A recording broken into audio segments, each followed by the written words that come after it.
आज मैं आप सबको पूछना चाहता हूँ कि कुल देवी की करोड़ों आशीर्वाद और प्रसन्नता वो आपके घर में शाश्वत रूप से बैठ करके आशीर्वाद देती रहें, ये कौन कौन इच्छा रखते हैं?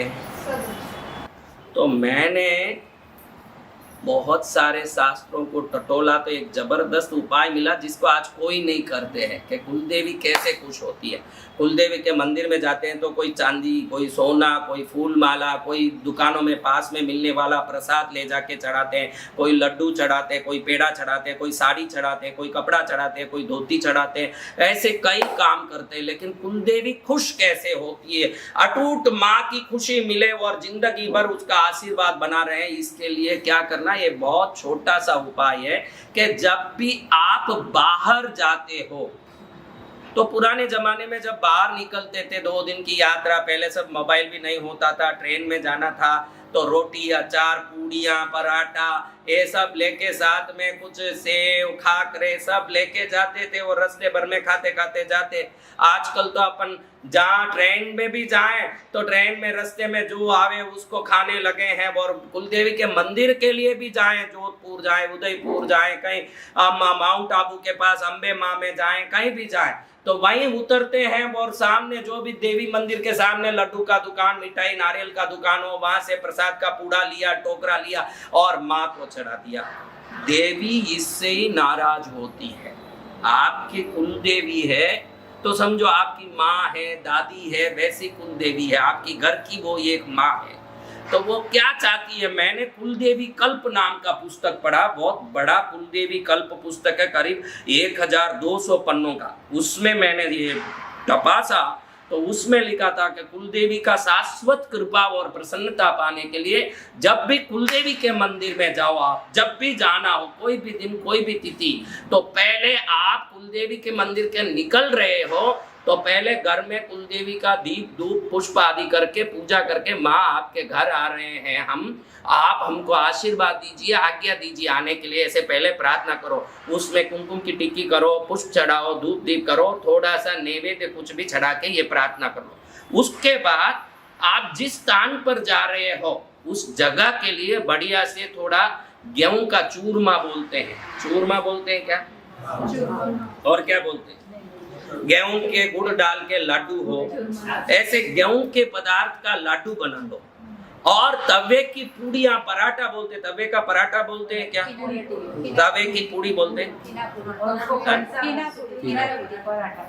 तवे का पराठा, तवे का पूड़ी बोलते हैं। तो ये तवे की पूड़ी 11 बना लो, तवे की पूड़ी 11 बना लो, उस पर एक गुड़ का डला रख लो तवे की पूड़ी पर, और गेहूं के आटे का लड्डू बना लो। ये भी कम से कम 11 होना चाहिए, 11 लड्डू, 11 पूड़ी। जैसे ही घर में आप कुलदेवी की धूप दीप करके पूजा करके प्रार्थना कर रहे हो कि हम आ रहे हैं और हमको आपके लिए प्रसाद बना के लाना है, हम आज्ञा दो, ऐसे प्रार्थना करो। तुरंत उधर उसको मालूम पड़ जाता है कि मेरे लिए लड्डू पूड़ी लेके आ रहे हैं, और उस समय में उसको मालूम पड़ता है तो आप निकलने के पहले से ही वो इंतजार करती है कि ये आप मेरे को लड्डू पूड़ी लेके अपने घर का खिलाने आएंगे, मैं इनका घर का आज प्रसाद खाऊंगी, ऐसे सोच के। भले 2 दिन पुराना हो पूड़ी, देखो माँ अपनी हो तो उसमें गरम ठंडा बासी कुछ नहीं देखा जाता है। वो हमारी कुल की बड़ेरी है, वडील है, हमारे कुल की बड़ी सदस्य है, तो हम जो देंगे उसको वो खुशी से खाएगी। आप समझ रहे हो? तो घर में 11 तवे की घी की पूड़ियाँ, पराठा बोलते हो आप, उसको 11 बना लो।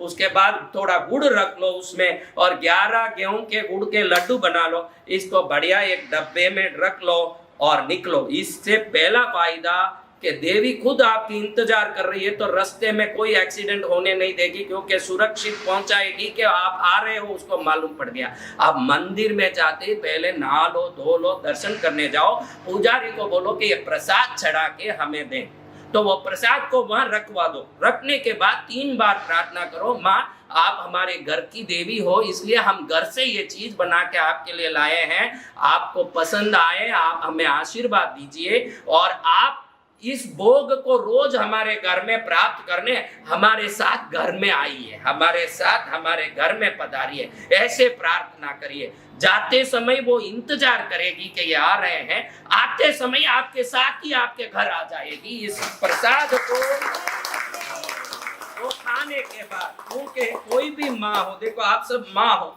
आपका बेटा बहुत कमा रहा है, आपका बेटा बहुत कमाने लगा और खूब पैसे उछाल रहा है, तो वो तुरंत जोमेटो से पिज्जा बर्गर ऑर्डर दे के मंगा के आपको खिलावे तो आपको अच्छा लगेगा? कि अपनी बहू के हाथ से आपके लिए 2 रोटी सब्जी बना के खिलावे तो अच्छा लगेगा? आज ये समाज भूल चुका है कि कुलदेवी आपके हाथ की कुछ खाने की इच्छा रख रही है और आप लोग बाजार के मोदक, लड्डू, पेड़ा सब ले जाके चढ़ा रहे हो। एक आदमी नहीं दिखा जो अपने हाथ से बना हुआ कुलदेवी के मंदिर तक ले गया हो। 2 कौवा वो खाली हो तो स्वाद के चक्कर में ही अपने घर आके बैठ जाए कि इनके घर में तो ऐसा माल बन रहा है, मैं तो वहीं रहूंगी और इनका ही खाऊंगी, मजा लूंगी। वो दौड़ी दौड़ी आती, लेकिन हमने कुलदेवी को ऐसा प्रसाद कभी नहीं चढ़ाया।